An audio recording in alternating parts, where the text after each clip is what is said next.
Welcome student. ਅੱਜ ਆਪਾਂ discuss ਕਰਨ ਜਾ ਰਹੇ ਹਾਂ ਮਾਸਟਰ ਕੈਡਰ ਡਿਫਰੈਂਸ਼ੀਅਲ ਇਕੁਏਸ਼ਨ ਦੇ ਸਾਰੇ ਪ੍ਰੀਵੀਅਸ ਈਅਰ ਕੁਐਸਚਨ ਤੇ ਮੈਂ ਤੁਹਾਨੂੰ ਇੱਕ ਯਕੀਨ ਦਿਵਾਉਂਦਾ, ਅਗਰ ਤੁਸੀਂ ਇਹ ਸਾਰੇ ਪ੍ਰੀਵੀਅਸ ਈਅਰ ਕੁਐਸਚਨ ਬਹੁਤ ਵਧੀਆ ਤਰੀਕੇ ਨਾਲ ਮੈਨੇਜ ਕਰ ਲੈਂਦੇ ਹੋ ਤਾਂ ਤੁਹਾਡੇ 6 ਮਾਰਕਸ 6 ਮਾਰਕਸ ਕਨਫਰਮ ਹੋ ਜਾਣਗੇ। बड़े ध्यान नाल वीडियो देखा जे, एक क्वेश्चन बरीक तरीके नाल देखा जे। अगर एक बार ना समझ आए तो 2 बार वीडियो में देखा जे, स्लो मोशन च करके देखा जे तो यकीन मनो आप अज 6 मार्क्स कर लैके जाने ही जाने आ। तो तैयार हो मेरे नाल काम करने वास्ते। इस तो पहले अगर तुसीं साडे चैनल नूं सबसक्राइब नहीं करा तो प्लीज़ सबसक्राइब कर दो। नीचे डिस्क्रिप्शन च ये सारे टॉपिक दी डिटेल्ड वीडियोज़ नीचे मैं डिस्क्रिप्शन च दित्तियां ने। अगर किसी को शॉर्टकट नहीं समझ आया तो नीचे डिटेल वीडियो से जरूर देख लिया जे। अगर तुहानूं सारी दी सारी वीडियो पसंद आई है तो मैनूं जरूर कमेंट बॉक्स दे विच अपनी वीडियो बारे दस्सिया जे। अगर तुहानूं पसंद आई तो आप नैक्सट चैप्टर एक होर चैप्टर दे सारे प्रीवियस ईयर क्वेश्चन लैके जल्द तो जल्द आ रहे हैं। कीप सपोर्टिंग, थैंक यू जी। टाइम ना वेस्ट करिए तो आप अपना टॉपिक नूं शुरुआत कर लीए। सब तो पहला पार्ट है असी ऑर्डर ते डिग्री बारे गल करन लगे हैं। एक क्वेश्चन दे विच आपां अज बहुत इंपॉर्टेंट सारे क्वेश्चन करने ने, 2 4 5 6 नहीं करने, बहुत ज़्यादा क्वेश्चन करने ने। पार्ट वन की है ऑर्डर एंड डिग्री। 2 क्वेश्चन है पार्ट वन के, दोनों ही मास्टर कैडर दे विच आए। ये भी मास्टर कैडर दे विच, ये भी master cadre they which question आया। पहला इन्हां दे कंसैप्ट समझदे आ। ऑर्डर हुंदा की है? ऑर्डर हुंदा हाईएस्ट डेरीवेटिव, मीन वध तो वध किन्ना असी डेरीवेटिव कर सकते हैं। हाईएस्ट डेरीवेटिव किन्ना या नंबर ऑफ ऑर्बिटरी कॉन्स्टेंट। एक एग्जाम्पल के नाल मैं तुहानूं समझा दा। मान लो मेरे कोल एक डिफरेंशियल इक्वेशन है,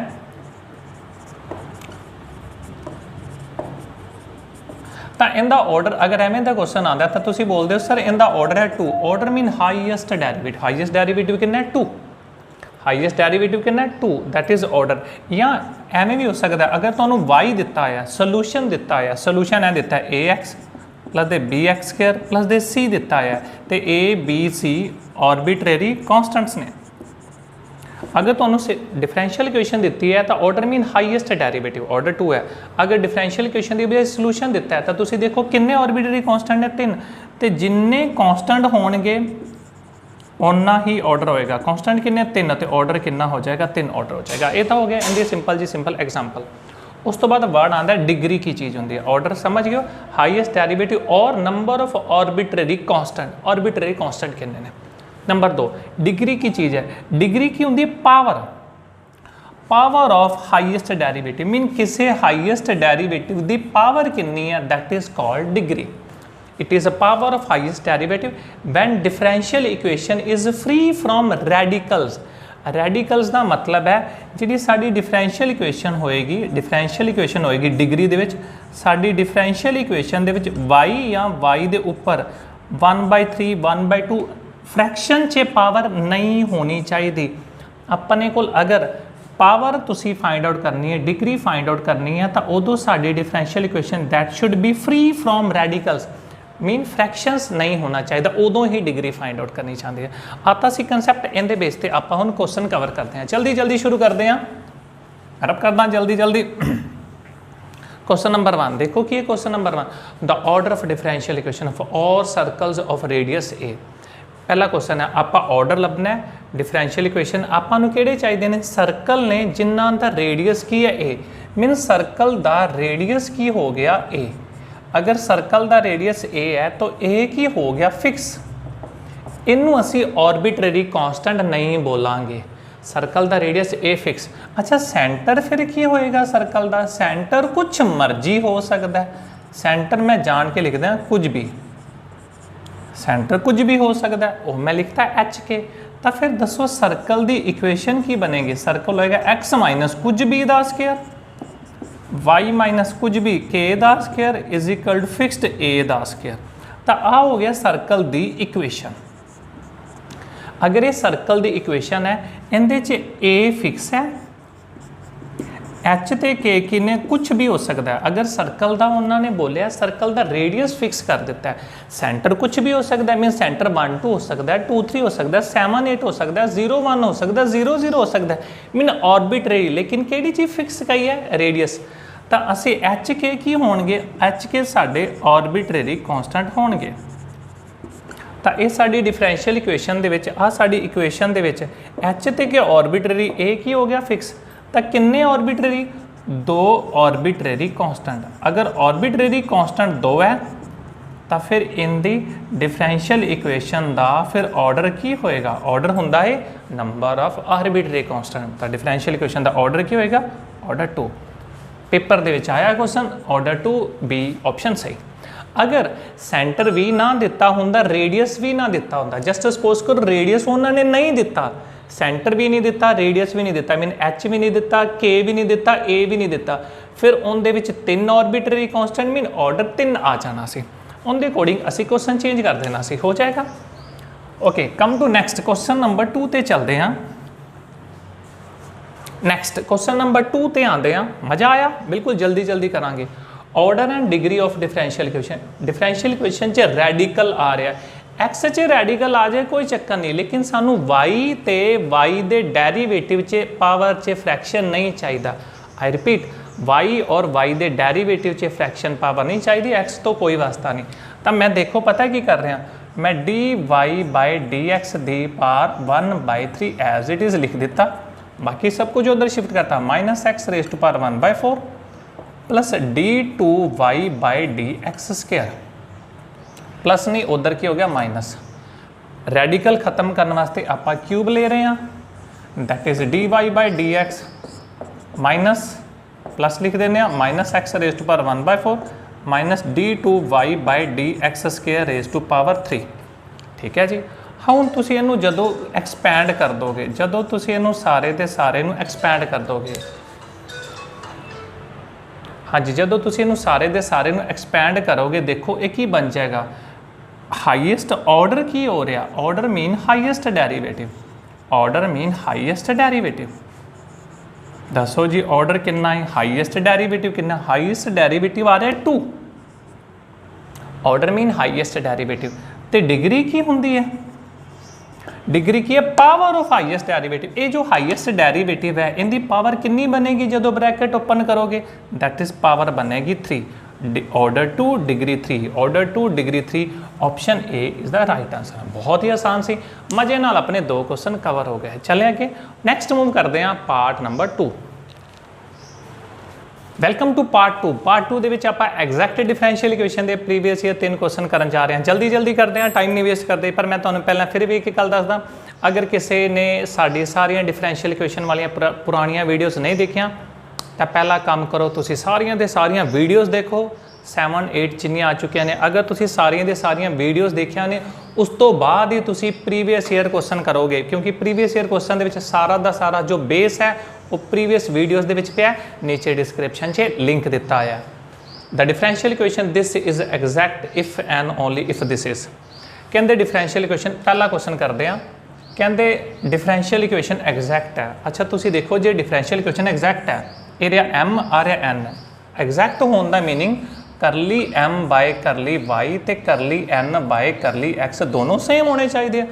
करली M by curly y, m का derivative with respect to y, पहले एक्स का 0, x8 का 0, a 2ay curly N by curly x, जो derivative with respect to x करांगे a भी 0 a भी 0 is equal to b x का 1 नाल y constant as it is, y दे नाल y cancel out, that is 2a is equal to b। लो जी कंडीशन आ गई 2a is equal to b, 2a is equal to b, option A is a correct answer. बड़ा आसान सी, 10 second के तुसीं क्वेश्चन कर लिया। नंबर 2 क्वेश्चन आते हैं।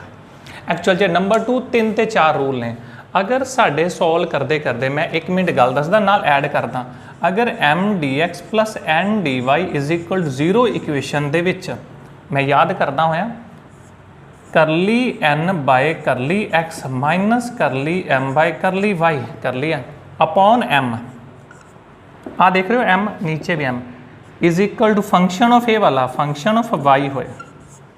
अगर ये डिफरेंशियल इक्वेशन च curly N by curly X इनका डेरिवेटिव एक्स नाल minus curly M by curly Y, नीचे बटे वाला वाई नीचे फंक्शन ऑफ वाई होए, तो फिर वो डिफरेंशियल इक्वेशन का इंटीग्रेटिंग फैक्टर ई दी power integration F Y D Y हो जाता है।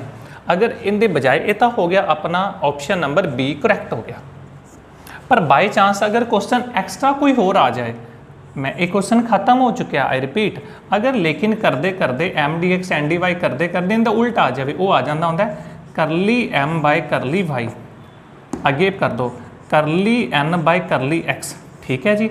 नीचे इत्थे n दे के नीचे n ते बटे वाला x दे के अगर फंक्शन ऑफ x आ जाए, इनू सॉल्व करते करते फंक्शन ऑफ x आए, F X mean function of x, then उदों इंटीग्रेटिंग फैक्टर की होएगा e raise to power integration F X D X हो जाएगा। साडा क्वेश्चन इनदे रिलेटेड है तो ऑप्शन बी करैक्ट आ जाएगा। मैं लेकिन एक्स्ट्रा कंसैप्ट भी तुहानू नाल ऐड कर दिता। अगर X D Y minus Y D X होवे, लेकिन मैं एक्स्ट्रा रूल दान दस रहा ताकि तुसीं इहदे च कर लो। ये इनदे रिलेटेड एक पूरी दी पूरी वीडियो तुहानू बना के दित्ती हुई है, 1.25 घंटे 1.5 घंटे की, जरूर देखा जे नीचे डिस्क्रिप्शन च। X D Y minus Y D X होवे, स्टेटमेंट पढ़ो, X D Y minus Y D x plus कुछ होए तो उनका एग्जैक्ट होने वास्ते इंटीग्रेटिंग फैक्टर की है, तुसी देख रहे हो ये आ वाला टॉपिक है, X D Y minus Y D X. X D Y minus Y D X हो तो उनका इंटीग्रेटिंग फैक्टर या तो एक्स स्क्वायर बटे च, या 1/x(y), या 1/x² माइनस वाई स्क्वायर, या 1/x² प्लस वाई स्क्वायर। तो फिर तुहाडा इनके अकॉर्डिंग किहड़ा आएगा, या तो 1/x, ये तो इंटीग्रेटिंग फैक्टर हुंदा नहीं इनका, 1/y² भी नहीं होंदा, 1/y भी नहीं होंदा। तो वैसे साडे अकॉर्डिंग ये रूल 1 के अकॉर्डिंग किहड़ा इंटीग्रेटिंग फैक्टर है, 1/x²। फिर तुहानू दस्सिया प्लस माइनस दे नाल कोई फर्क नहीं पैंदा, तो ये साडा की आंसर आ जाएगा -1/x²। अगर ये वाले क्वेश्चन का पूछा जाए कि इनका इंटीग्रेटिंग फैक्टर 2/x² है, तुसीं कहोगे हाँ जी है। अगर मैं बोलना 3/x² है, यस है, -1/x² है, हाँ जी।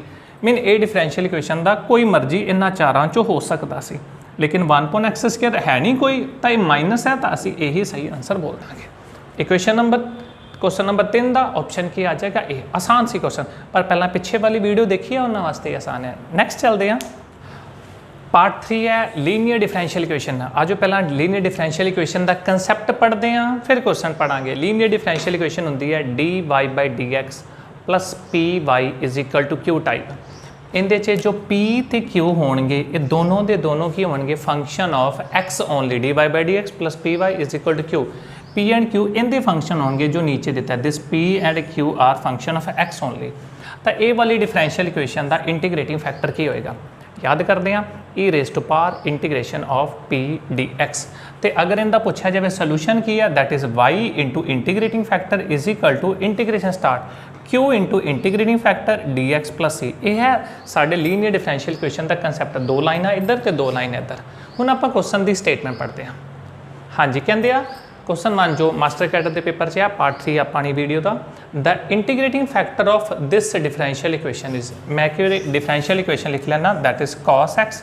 बड़ा आसान क्वेश्चन है, तुम जल्दी जल्दी कर सकते हो। dy/dx plus Y into sine X, सामने 1 है। ये होमोजीनियस लीनियर बनने वाला है, लेकिन लीनियर डिफरेंशियल इक्वेशन च dy/dx अगे कुछ भी नहीं होंदा, इत्थे अगे की है cos x। तो तुसी सारे क्वेश्चन को डिवाइड कर दो cos x नाल, cos x ना डिवाइड करो, ये बन जाएगा dy/dx, cos x ना डिवाइड करो, ये बन जाएगा sin बाई cos, मैं प्लस ऐड करना, प्लस दे tan x नाल आ जाएगा y, ये डिवाइड होके 1/cos x आ जाएगा। हाँ जी, हुण ये लीनियर की फॉर्म च आ गया, ये साडा p आ गया, तो ये साडा की आ गया q, that is dy/dx plus p y is equal to q, dy/dx plus py is equal to q आ गया। तो अगर p सानू मिल गया, सानू q मिल गया, तो कि असी इनका इंटीग्रेटिंग फैक्टर बोल सकते हैं। की होंदा integrating factor, e raise to power integration of p dx। हाँ जी, कर दो, e raise to power integration p that is tan x। tan x की इंटीग्रेशन की होंदी है, e raise to power tan x की integration minus log of mod of cos x। ठीक है जी, tan x की integration e raise to power tan की इंटीग्रेशन माइनस है, ये माइनस होने पावर ऊपर शिफ्ट कर दो, that is log of mod of cos x the power, ये अगे वाला माइनस इनके ऊपर लगा दा, मैं एवें लगा देना, लो जी ये माइनस इनके ऊपर लगा दिता, लॉग के अगे वाला माइनस पावर चला गया, E log and anti log एक दूजे के नाल कैंसल आउट हो गया, that is cos x raise to power -1। cos raise to power minus mean 1/cos is a second x। मैं थोड़ा ज़्यादा टाइम लाया, तुम जल्दी भी कर सकते हो, that is option C is correct for part 3 linear differential equation हो जाएगा। नैक्सट चलते हैं, ਪਾਰਟ 4 ਦੇ ਵਿੱਚ ਆਪਾਂ ਗੱਲ ਕਰਨ ਜਾ ਰਹੇ ਹਾਂ linear differential equation with constant coefficient. ਇਹਦੀ ਵੀ ਵੀਡੀਓ ਆਪਾਂ ਪੂਰੀ ਦੀ ਪੂਰੀ ਕਰ ਚੁੱਕੇ ਹਾਂ। ਅਗਰ ਕਿਸੇ ਨੇ ਟੌਪਿਕ ਨਹੀਂ ਕਰਿਆ ਤਾਂ ਨੀਚੇ ਡਿਸਕ੍ਰਿਪਸ਼ਨ 'ਚ ਲਿੰਕ ਹੈ, ਪੂਰੀ ਦੀ ਪੂਰੀ ਵੀਡੀਓ ਦੇਖਿਆ ਜੇ। ਉਸ ਤੋਂ ਬਾਅਦ ਸ਼ਾਰਟਕਟ ਇਹਦੇ ਪ੍ਰੀਵੀਅਸ ਈਅਰ ਸਾਰੇ ਦੇ ਸਾਰੇ ਕੁਐਸਚਨ ਕਰ ਲਿਆ ਜੇ। ਹਾਂਜੀ, linear differential equation with constant coefficient ਇਸ ਟਾਈਪ ਦੀ ਇਕੁਏਸ਼ਨ ਹੋਈ ਹੈ, ਉਹੀ ਜਿੰਦੇ 'ਚ ਕੰਪਲੀਮੈਂਟਰੀ ਫੈਕਟਰ ਤੇ ਪਾਰਟੀਕੂਲਰ ਇੰਟੈਗਰਲ ਹੁੰਦਾ ਹੈ। ਇਹਦੇ 'ਚ ਡੀ ਕੀ ਹੁੰਦਾ ਹੈ, d/dx। ਆਪਾਂ ਇਹਨੂੰ ਐਵੇਂ ਦੀ ਫਾਰਮ 'ਚ ਵੀ ਲਿਖ ਸਕਦੇ ਹਾਂ। ਬੜਾ ਆਸਾਨ ਜਿਹਾ ਤਰੀਕਾ ਸੀ, ਆਪਾਂ ਇਸ ਤੋਂ ਪਹਿਲਾਂ ਬਹੁਤ ਜ਼ਿਆਦਾ ਡਿਸਕਸ ਕਰ ਚੁੱਕੇ ਹਾਂ।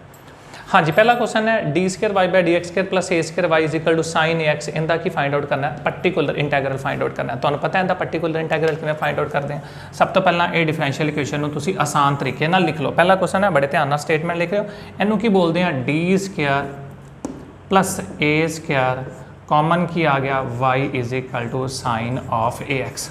ਐਵੇਂ ਦਾ ਲਿਖ ਲੈਂਦੇ ਆ। ਪਾਰਟੀਕੂਲਰ ਇੰਟੈਗਰਲ ਕਿਵੇਂ ਕਰਦੇ ਆ, ਆ ਡਿਵਾਈਡ ਕਰਕੇ, that is y particular integral ਕਿਵੇਂ 1/d² + a² of sin of ax। ਆਈ ਕੁਝ ਹੁੰਦਾ d² / a² sin of ax ਆ ਜਾਏਗਾ। ਅੱਗੇ ਕੀ ਕਰਨਾ ਹੈਗਾ, ਅੱਗੇ ਆਪਾਂ ਕਰਦੇ ਹੁੰਦੇ ਆ ਪੁੱਟ d² = -of a², this -of d² = -of -of मैं थोड़ा जगह साफ कर ला ताकि सिमिट्री बन जाए। -of a² मीन ये वाले d की जगह ते ने d² की जगह ते -of a² भरांगे। भर के देखते हैं जो -of a² भरांगे -a² + a² sin ax बटे च 0 आ गया। बटे च 0 आ जाए तो की हो जाता, रूल फेल। ਜਦੋਂ ਵੀ ਬਟੇ 'ਚ 0 ਆ ਜਾਵੇ that is rule fail. Rule fail ਦਾ ਫੰਡਾ ਕੀ ਹੈ, ਰੂਲ ਫੇਲ ਦਾ ਫੰਡਾ ਹੁੰਦਾ ਹੈ डिनोमीनेटर वाले का डेरीवेटिव बाहर लगा दो x, रूल फेल होए तो बाहर लगा दो x, तो नीचे वाले का डेरीवेटिव कर दो। नीचे वाले का डेरीवेटिव d² का डेरीवेटिव 2d, a² का 0 of sin of ax। sin ax वाला फिल करने का रूल याद है, sin ax हो या cos a², cos ax होए तो पुट की कर दो d² = -of a²। लेकिन जे बटे च 0 बन जाए रूल फेल। रूल फेल बाहर x, नीचे वाले का डेरीवेटिव एक ही बन गया साढ़े को x/2। डिनोमीनेटर च d, x/2 डिनोमीनेटर च d, बटे च d का मतलब that is integration. Simple d का मीनिंग डेरीवेटिव, बटे वाला d 1/d mean integration of sin ax। कर दो x/2 sin ax के integration -cos ax -cos ax। sin ax के इंटीग्रेशन -cos ax, अंदर वाले cos ax का डेरीवेटिव डिनोमीनेटर च लावांगे a। देखो चेक करो -x/2a cos x कहता है, -x/2a cos ax, that is option number A correct. बहुत आसान सी। अगर फिर भी किसी नहीं समझ आया मैनू कमेंट जरूर कर दिया जाए, मैं दोबारा भी क्वेश्चन करवा सकता, अच्छा लगेगा मैनू। हाँ जी, कहते पार्टिकुलर इंटैगरल, फिर बिल्कुल सेम क्वेश्चन आ गया इनका पार्टिकुलर इंटैगरल। पहला मैं लिख देना इनू d³ the particular integral of this. बड़े आसान क्वेश्चन आएंगे फाइनल में। d³ + 4 एक ही है d derivative y' mean d, सारे के पिछे की कॉमन ले लिया y, d³ y' mean d common y that is sin of 2x। हुण इनका पार्टिकुलर इंटैगरल किवें फाइंड आउट करांगे, डिवाइड करके। चलें डिवाइड करें तो बोलो जी y पार्टिकुलर इंटैगरल किवें डिवाइड, जदों ये डिवाइड करोगे मैं नीचे d कॉमन ले लिया, that is d² + 4 sin of 2x। ठीक है जी, चले मूव करें। हाँ जी, d²। फिर इत्थे की पुट करांगे, put d² = -of a² -of 2² mean -4। जब इत्थे d² की जगह ते -4 फिल करोगे बटे च करोगे तो रूल फेल हो जाएगा, डिनोमीनेटर च d है, तो जदों -4 + 4 करोगे एक ही हो गया रूल फेल। तो रूल फेल सॉल्व करने का की तरीका है, अगर रूल फेल हो जाए तो, रूल फेल हो जाए तो की करना है, नीचे वाले का डेरीवेटिव करना है, नीचे वाले का डेरीवेटिव करना है। मैं करदा बाहर लगा दिए x तो नीचे वाले का डेरीवेटिव। आई रिपीट, अगर किसी ने दिक्कत आ रही है भाई पार्टिकुलर इंटैगरल फाइंड आउट करें डिवाइड करके, बटे च d² = -a² फिल करांगे, -4 + 4 कटे गया, बटे च आ गई 0, बटे च 0 रूल फेल। रूल फेल करने का तरीका बाहर x ते नीचे वाले का डेरीवेटिव, d³ का डेरीवेटिव 3d² ते प्लस दे 4d का डेरीवेटिव 4 नाल की आ गया sin of 2x। आई कुछ है। हुण फिर असी टलांगे नहीं, असी फिर की पुट कर देंगे d² = -a²। फिर d² की जगह तो -4 फिल कर लगे, 4 फिल कर दो -4, -4 फिल करोगे दैट इज -12 प्लस दे 4 -8 that is -x/8 sine of 2x -x/8 sine of 2x that is option B correct answer. बड़ा ही आसान सी। हाँ पर्टिकुलर इंटैग्रल लभन का तुहानूं पहला वाल आंदा होना चाहिए, फिर ही तुहाडे वास्ते ट्रिक्स कामयाब ने। क्वेश्चन नंबर 3 आसान है। क्वेश्चन नंबर 3 कॉम्पलीमेंट्री फैक्टर, सिर्फ इनका कॉम्पलीमेंट्री फैक्टर लभना है कि तुहानूं कॉम्पलीमेंट्री फैक्टर पता है, सिर्फ पहले वाले पार्ट तो सामने वाले तो पुछे बिना असी कॉम्पलीमेंट्री फैक्टर लभदे हैं। हाँ जी करिए की है d² -2d + 1 पिछे y = x² e⁻³ 3x, लेकिन असी कॉम्पलीमेंट्री फैक्टर लभना, सिर्फ इनू 0 फिल कर दो d² -2d + 1 = y। d दे आंसर की आ गया 1 1, अगर d दे 2 एक वर्गे आंसर आन तो की हुंदा y complementary factor that is c1 + c2x e⁻² 1x। बहुत आसान सी। ऑप्शन केड़ी? Option A is a correct answer. जल्दी जल्दी तुसी कर लिया। क्वेश्चन कहते हैं यह वाले क्वेश्चन का कॉम्पलीमेंट्री फैक्टर लभो। मैं थोड़ा जिहा बोर्ड में थोड़ा जिहा एडजस्ट कर ला ताकि तुहानूं सारिਆਂ ਨੂੰ समझ आ जाए कॉम्पलीमेंट्री फैक्टर इनका लभना। तो मैं थोड़ा टेढ़ा कर दिता ताकि विजिबिलिटी इधर वाले साइड की भी आ जाए। हाँ जी, तो कॉम्पलीमेंट्री फैक्टर कहते हैं कॉम्पलीमेंट्री फैक्टर सिर्फ लैफ्ट हैंड साइड तो मिलेगा। वो की है d² -2d + 2। मैं डेरीवेटिव नू d बोलदा, डबल डेरीवेटिव मतलब d² -2 single derivative mean d plus कुछ नहीं मीन 2, सामने की भर दो 0। d दे आंसर लभदे माइनस दे b प्लस माइनस b दा square that is 4 -4ac that is -8 upon 2 × 1 that is d दा आंसर आ गया 2 ± 2 आयोटा अपॉन 2। d आंसर आ गया 1 + 1 आयोटा प्लस माइनस था। इतों y कंप्लीमेंट्री फैक्टर की आ जाएगा e⁻² 1x। c1 की बजाय उन्होंने l बोलिया या m बोलिया that is l cos 1x + m sin 1x l 1x m 1x that is option number A correct है। बड़ा ही आसान सी। जल्दी जल्दी आप क्वेश्चन अटैम्प्ट कर लिया। सिंपल जहा क्वेश्चन सी, फिर भी तुहानूं कोई दिक्कत लगे मैनूं जरूर पूछ लिया जी। Thank you. नैक्सट चलते हैं। Come two part 5 Clairaut form बारे गल करते हैं। इसकी वीडियो आप अलग तो बना चुके हैं, डिस्क्रिप्शन च लिंक है, लेकिन आप अज इस सिर्फ होंगे MCQ कर रहे हैं वो जो पेपर के प्रीवियस ईयर पेपर के क्लैरिट फॉर्म की होंगे that is y = px + f of p। p mean इतने p की चीज़ होंगे p mean simple dy/dx। dy/dx ਨੂੰ ਅਸੀਂ स्मॉल p बोलते हैं। अगर y साढ़े को y = px + f of p sari differential equation इनका सोल्यूशन की होगा that is y = cx + f of c। Mean करना कि इनका सोल्यूशन डिफरेंशियल इक्वेशन तो सोल्यूशन किमें आए, सिर्फ की करते हैं आप पुट p = c। p की जगह पर अगर c फिल कर देंगे तो असं डिफरेंशियल इक्वेशन तो उनके सीधा सोल्यूशन पर आ जाएंगे। बड़ा ही आसान काम है। हाँ जी, पहला क्वेश्चन जो सानू प्रीवियस ईयर मास्टर कैडर के आया दैट इज़ कि the solution of differential equation this. थोड़ा जहा मैं 2 नाल अटैच करदा, ये ना वे 2 तुहानू भुल जाए। दैट इज़ y = a वाली differential equation that is y = x dy/dx + dy/dx दा होल स्क्वायर है। अगर ये डिफरेंशियल इक्वेशन है तो इनका सोल्यूशन की होएगा। तुसीं डिफरेंशियल इक्वेशन को थोड़ा सोहना करके देखो that is y = p x plus a की है p दा square y = p x + p दा स्क्वायर। ये साडी डिफरेंशियल इक्वेशन होगी। लग रहा है ना क्लैरिट फॉर्म है बिल्कुल। y = px + f of p mean function of p दा फंक्शन होना चाहिए। तो फिर इनका सोल्यूशन की होएगा जस्ट p की जगह पर c फिल कर दो that is y = cx + c² इनका सोल्यूशन होएगा। Option c is a correct answer. बड़ा आसान सी सानू पेपर के आया क्वेश्चन। आ तो उनके तो भी आसान है। कहते जी ए वाली इक्वेशन है y = px + f of p, ये किहड़ी इक्वेशन है? तुसीं कहोगे सर सानू सारिਆਂ ਨੂੰ पता है ये साडी किहड़ी इक्वेशन है, ये साडी क्लैरिट फॉर्म है। बड़ा आसान सी। नैक्सट पार्ट के कर रहे हैं 6 पार्ट के कर रहे हैं होमोजीनियस डिफरेंशियल इक्वेशन। कहते होमोजीनियस कुछ अलग जा नाम है। Homogeneous as a differential equation जिंदे च बाहर कुछ x कॉमन आता हो, जरूरी है x कुछ पावर कॉमन 1 2 3 0 भी हो सकता है। तो बाकी सारा का सारा फंक्शन किस टाइप होना चाहिए that should B function of y/x। जिमें एग्जाम्पल देते dy/dx = x - y upon x + y। असी ना उपरों भी x नाल डिवाइड करता, नीचे भी x नाल, मीन कुछ भी x कॉमन नहीं आता।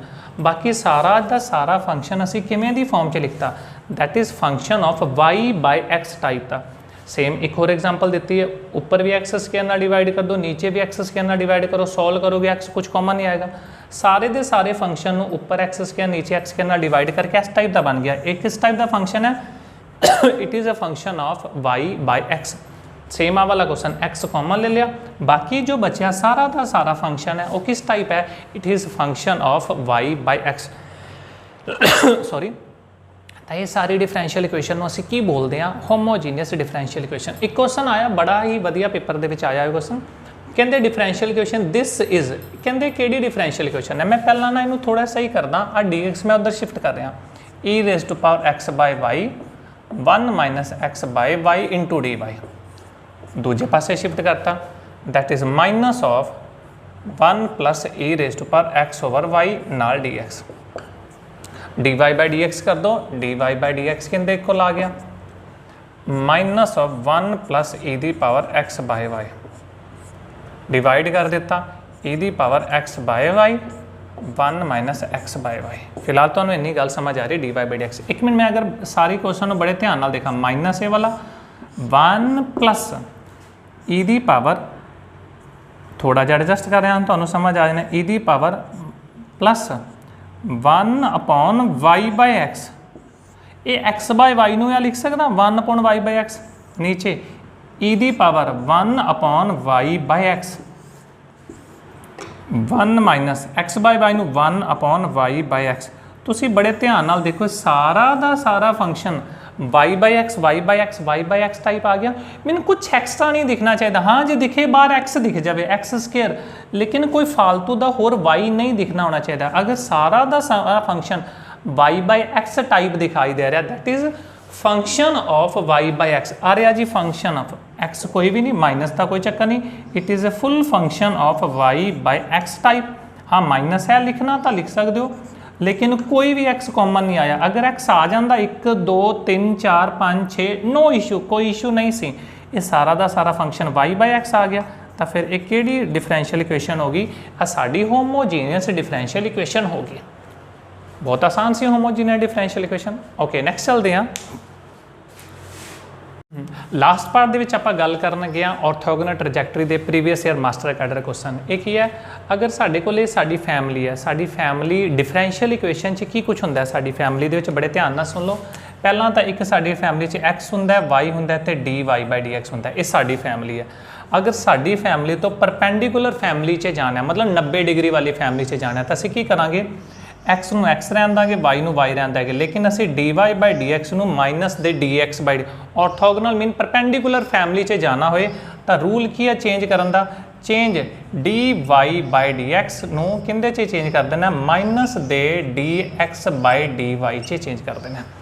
ऑर्थोगोनल फैमिली ये हो गया कार्टेशियन फॉर्म। कार्टेशियन फॉर्म च ऑर्थोगोनल फैमिली परपेंडिकुलर फैमिली च जान दा मैथड है D Y by D x नूं उल्टा करके नैगेटिव कर दो। लेकिन अगर साडा पोलर फॉर्म आ जाए, polar form mean r theta की फॉर्म च आ जाए, तो फिर साडी फैमिली की डिफरेंशियल इक्वेशन होएगी, याद कर लो, r theta d are by D theta, r theta d are by. लेकिन अगर असी अपनी ऑर्थोगोनल फैमिली च जाना है तो आर नूं आर ही रहन दो, थीटा नूं थीटा रहन दो, D are by D theta नूं असी किंदे च कन्वर्ट कर दांगे, D are by D theta नूं असी माइनस दे R square D theta by D R च कन्वर्ट कर दांगे। वो की आ जाएगी, साडी ऑर्थोगोनल फैमिली आ जाएगी। ये साडी फैमिली है, ये साडी परपेंडिकुलर फैमिली है। बिल्कुल सिंपल जो क्वेश्चन इनके बेस पर आया, दोनों ही मास्टर कैडर दे सिर्फ रिजल्ट बेस पर आया, कोई कैलकुलेशन करने की लोड़ ही नहीं पई। कहते differential equation of family of curve, कहते ये वाली फैमिली ऑफ कर्व की डिफरेंशियल इक्वेशन है, then differential equation of family of orthogonal पाना मैं भुल गया, तुसी ऑर्थोगोनल स्टेटमेंट लिख लो। Differential equation of family of orthogonal of curves, in the orthogonal family असी फाइंड आउट करना चाहते हैं। इन दी ऑर्थोगोनल फैमिली की होगी, x same y same, d Y by D x की जगह पर माइनस दे D x by D y, सामने जीरो। लो जी ऑप्शन सी बहुत ही आसान सी। अगे चलते हैं question number 2, the differential equation of orthogonal family, in the orthogonal family की होगी r theta d are by D theta दी, तुहानूं दस्सिया गया d are by D theta नूं उल्टा कर देना, d theta by d negative कर देना, नाल आर स्क्वायर कर देना, उल्टा कर देना, नैगेटिव कर देना, आर स्क्वायर कर देना, तो ऑप्शन केड़ी आ जाएगी, डी ऑप्शन करैक्ट आंसर आ जाएगी। बड़े आसान सी क्वेश्चन दे नाल दा। अगर तुसीं सानूं अच्छी वीडियोज़ लगदियां ने नीचे जरूर कमेंट करते रहा करो, चैनल सबसक्राइब कर दो, शेयर कर दो, लाइक कर दो, अच्छा लगेगा। अगर तुसीं जिन्ने ज़्यादा शेयर जिन्ने ज़्यादा लाइक कर दो ਅਸੀਂ ਮੋਟੀਵੇਟ ਹੁੰਦੇ ਆ ਤੇ ਹੋਰ ਤੁਹਾਡੇ ਵਾਸਤੇ ਨਵੀਆਂ ਤੋਂ ਨਵੇਂ ਵੀਡੀਓਜ਼ ਲੈ ਕੇ ਆਉਂਦੇ ਰਹਿੰਦੇ ਆ ਹਮੇਸ਼ਾ। Thank you.